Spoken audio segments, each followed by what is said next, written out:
Welcome to Calm Your Caveman, a podcast where we study the tools for anxiety mastery. I'm your host, Dr. Adriana Jarvis Twitchell, a specialist in anxiety mastery strategies.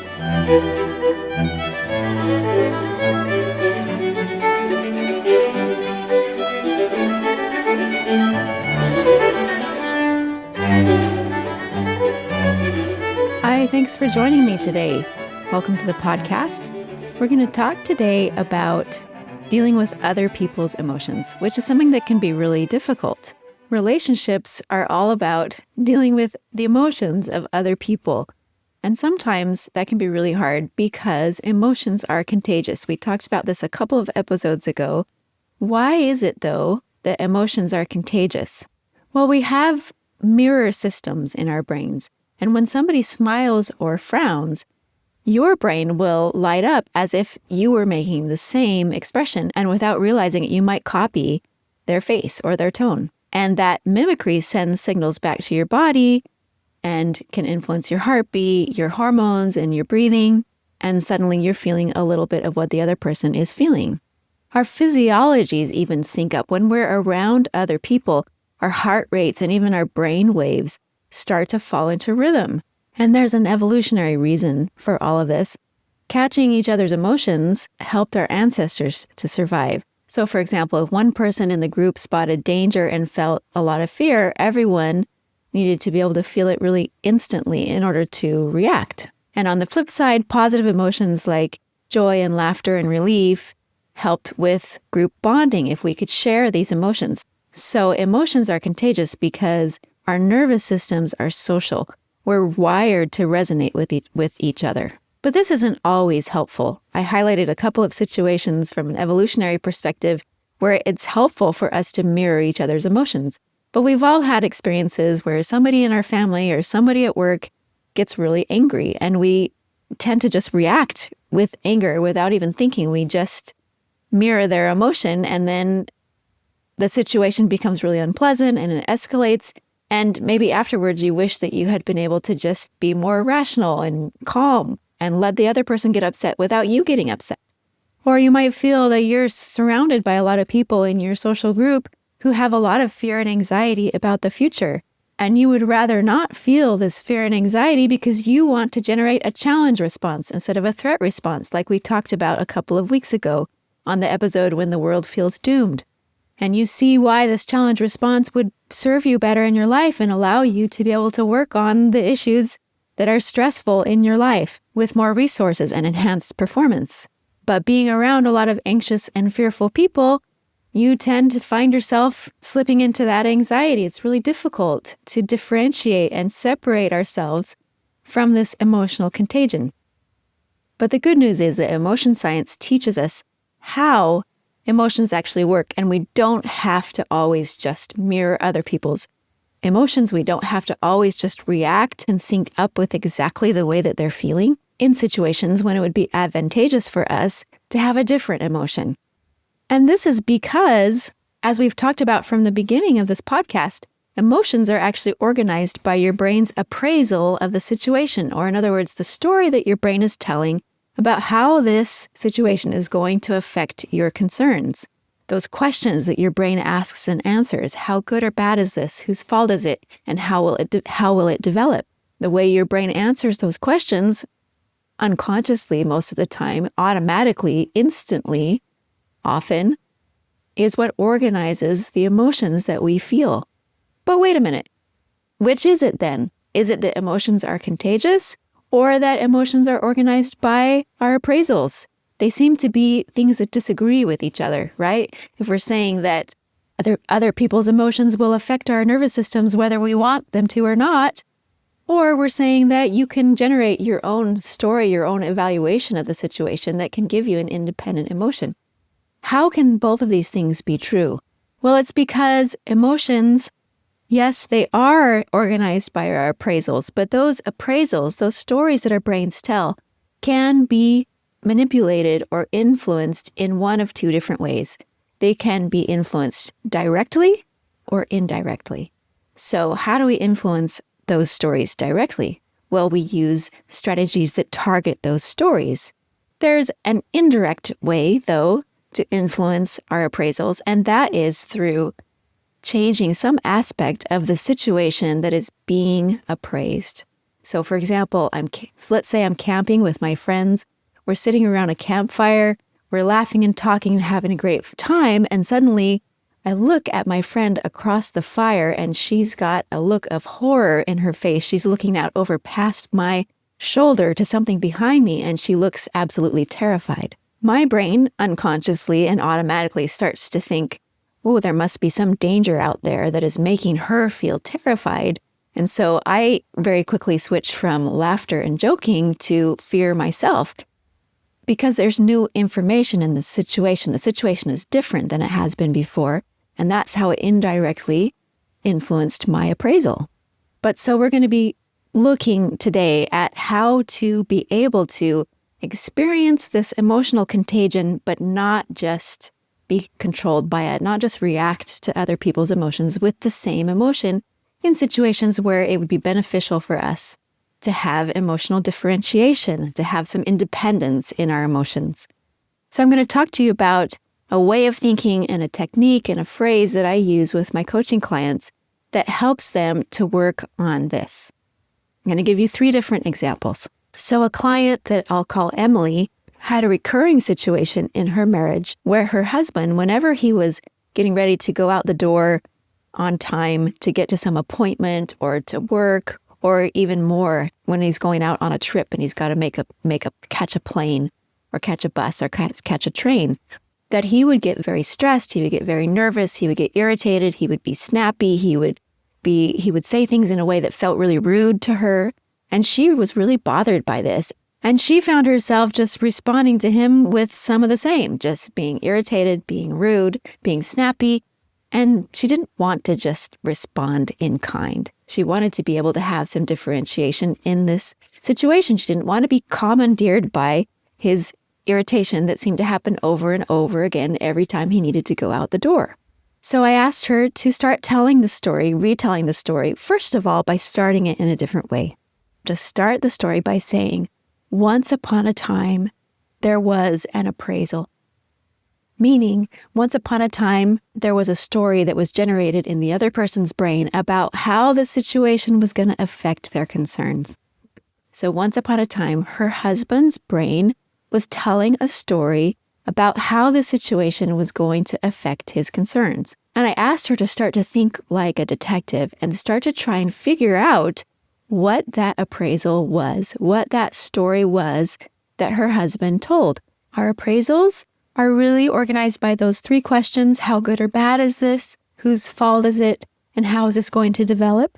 So I asked her to think through those questions and think, how is it that her husband's brain is answering those 3 questions? That will tell us what his appraisal is of the situation, the story that he's telling. So the first question, how good or bad is this? Well, his brain was answering that this is bad. Whose fault is this? She wasn't sure how his brain was answering that one for sure. But the third one about how will this develop, she realized that his brain was afraid that he wouldn't be able to gather everything that he needed to be able to get out the door in time. And that maybe if he's going on a trip, for example, that he might forget something important, that he might not have everything that he would need on that trip because he needed to remember everything right now and find it all right now. And some of the things were hard to find. And so as she talked through the way that his brain answered these questions, she realized that his appraisal was that the demands of this situation are too much for his resources, that his brain thought that there was too much going on here. He didn't have the resources to meet it. He didn't know how to find everything in time. It was time to get out the door already, and he didn't have everything together. And so demands more than resources, we know what that produces. That is the threat response. And so his body's going into a threat response, which produces anxiety and debilitated cognitive performance in this situation. With debilitated cognitive performance, we get less ability to control your own behavior, and then you get the snappiness and all that kind of thing. So as she went through and worked like a detective trying to uncover his appraisal in this way in hindsight, then the next time that something similar happened, she was able to, in that moment, step back and say, oh, once upon a time, there was an appraisal. and start noticing what it was that her husband's appraisal was, noticing that he felt that his demands were not up to his resources, that this wasn't a personal attack on her. It was just that he was going into a threat response because he was afraid he wouldn't have everything to meet the demands of the situation.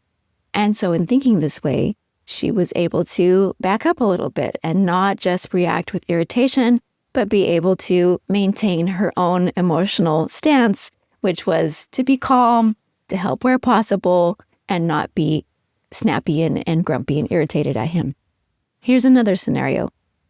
A client who I'll call Julia, she had little kids. She lived close to her parents. She would often take her kids over to visit her parents who were elderly. And when her kids were at her parents' house, there was kind of this situation that would develop consistently almost every time they went over there, where at first the parents were trying to be really kind and welcoming and happy. And then her kids were a little wild. They were a little bit messy. They were a little bit noisy. And her parents would start to get anxious and irritated and upset. And sometimes one of them would snap at the kids. And this would trigger Julie to get that mama bear reaction. She wants to protect her kids, and she's feeling angry at her parents, and she feels like attacking them. She wanted to find a different way to be able to deal with this. So we started retelling her story. I asked her to start it with, once upon a time, there was an appraisal. And she started to see that her parents' brains were automatically creating some kind of a story. Let's be curious about that story. I started asking her about how their brains were answering those questions. How good or bad is this? Whose fault is it? And how will this develop? And she realized that her parents feel like this is very bad. The answer to that first question, how good or bad is this? This is very bad. And how will this develop? Well, she imagined that her parents were nervous about different things in their house. They were nervous about the children spilling juice on their carpet and making a permanent stain, about them breaking things as they're kind of wild and running around and things getting ruined. This would mean that they wouldn't have control over their own space, their own environment wouldn't feel safe, and they wouldn't feel good in their house because things are out of control. So in uncovering what she imagined might be their appraisal, she realized that they were seeing that the demands of the situation were too much for their resources. They didn't feel like they could control the kids and make them stop. It was a very unsettling situation for them for that reason. So in thinking back on the situation in hindsight, the next time that she went, she was able to be more aware of their appraisal behind their emotions and do different things to help assuage that. So for example, she started to make her visits a little bit shorter. She started to bring things for her kids to do so that they could be entertained and not be so triggering for her parents. But the most important thing was that when her parents did get upset, she wasn't just mirroring their emotions and getting angry at them. And she felt that she was able to stay in that calm, removed perspective and not get upset at her parents, understand the situation, and see more clearly what needed to be done to help everybody involved. Here's one last situation. This is a client that I'll call John. His son was living with him. His son was 20-something. And this son had a tendency at times to really catastrophize and get really upset when something happened that was unexpected for him. So, for example, this one specific situation that John brought to me was that his son had done some wash and he couldn't find a shirt that he was sure that he had put in the wash after the wash had been all done. This shirt was something he wanted to wear right then as he was going out. He couldn't find it. And he started to get really upset and raise his voice at his dad and say, I can't lose all my clothes. Every time I wash, I can't lose another piece of clothing because I only have so much clothing. And his dad felt himself getting a little upset in return and getting snappy and irritated, and he didn't want to behave this way. And so as we thought through the situation in hindsight, he started the story by saying, once upon a time, there was an appraisal. And he started to see what it was that his son's appraisal had been, trying to discover what the answers were to these questions. How good or bad is this? Whose fault is it? And what should I do? He figured that his son answered the first question, how good or bad is this, by saying this is really bad, obviously. Whose fault is it? It sounded like the son was maybe a little bit afraid that it might be the father's fault, that the father had maybe put the shirt somewhere And that was why the son was confronting the father. And the third, how will this develop? The son was imagining that he was going to lose a lot of clothes that he needed and that he wouldn't be able to find things when he needed them. When he washed clothes, that he might lose something important every time, and started to feel this sense that he didn't have control over the things that he needed. He wouldn't always have the things that he needed when he needed them. And so it became apparent that the son was having a threat appraisal, seeing that the demands of the situation were not up to his resources. And so the next time something similar happened with this father and son, the father was able to just kind of step back and see his son catastrophizing and just view it as, I can see his appraisal. I can see that he's worried about not having what he needs in the future. And he was able to just reply with calm and comforting responses that helped the son to see that he cared about how he felt and that he would do what he could to help him to resolve the situation. And so he didn't feel like it was personal. He didn't get upset in response to his son being upset. He was able to just observe and understand from a little bit of distance and have empathy instead of reacting. So there's a little tool you can use to help you to be proactive rather than reactive to other emotions and be able to choose the emotion that you feel is the most adaptive for the moment. So it's important to understand, as we mentioned, that emotions can be contagious because of the way that our brains and our bodies are wired to sync up with each other, but that we still have influence over the story that we tell. And taking the sentence for the beginning of your story, the opening of your story, once upon a time there was an appraisal, can help you to start to have that distance where you start to see yourself as the sky and the emotion passing through as a cloud, and also with the other person, see them as the sky and their emotion passing through as their cloud, and be able to observe it and observe its characteristics and observe what it is that they actually need in this moment. But it's really important because this is a strategy that involves a lot of brain power. You got to imagine something that's in someone else's brain. This is something that you can't do very well if you're already in a high threat response, unless you've practiced it. So that is why I have my clients go through and think back through a past experience where they lost it and they mirrored the other person's emotion and then they didn't want to. They wished that they hadn't. To be able to unpack it in hindsight, because that's a way of practicing how to see the other person's perspective in a moment when you're not upset and when you're calm. And if you can do this repeatedly, then this can help you in the moment, even if you are a little bit upset, even if you are entering a little bit toward that threat response. If you have practiced this strategy, then it will be easier for you to access even in those moments when you're feeling a little bit of threat. So just like we talked about last week, practice is what makes hard strategies or effortful strategies easy. So I'd encourage you to practice that when you're not feeling upset. Go back and go through different scenarios from your own life and try and do this detective work. Say once upon a time there was an appraisal and try and figure out what the appraisal of the other person was. So there's a little idea for you today. Don't forget to stay tuned now for a kindness narrative, which is your easy, painless gratitude practice that can help you broaden your awareness of beautiful things and good things in your world right now. Thanks for joining me today, and don't forget to send in your own kindness narrative. Stay tuned afterwards to hear the information about how to do that. Thanks, and have a good week.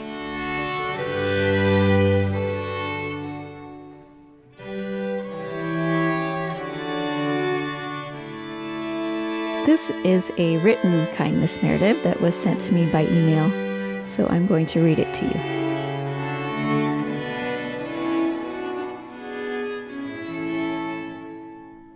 My nephew is in high school. He has a deep commitment to music and has become an accomplished pianist.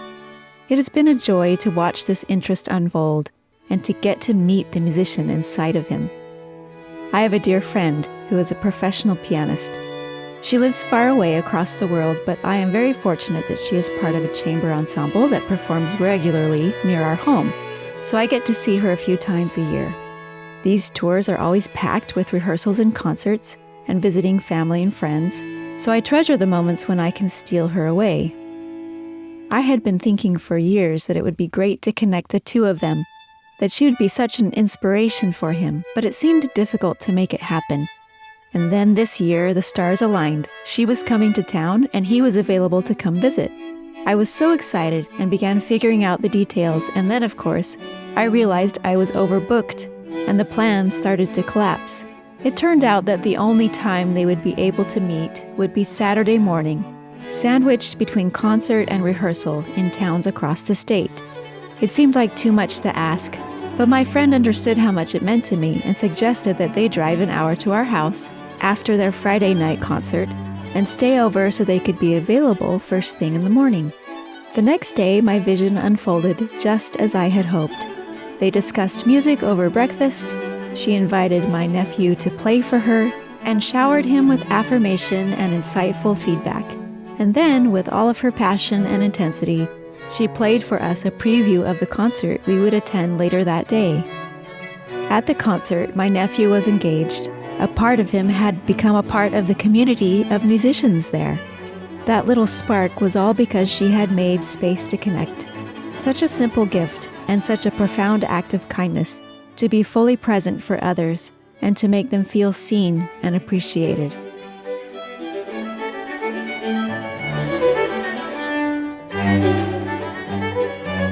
Thanks for joining me today. If you'd like to share your own kindness narrative for a future episode, email your audio recording to calmyourcaveman@gmail.com or send an audio on Instagram @calmyourcaveman. It's optional to use your name. What's important is sharing your story. If you feel like you'd benefit from individual anxiety coaching, I do that too. You can look me up on my website, calmyourcaveman.com. If you'd like to support this podcast, you can do that by subscribing to Calm Your Caveman on YouTube and also on your favorite podcast platform. And if you want to help other people find this podcast, leaving a good review on Apple Podcasts or Spotify really helps.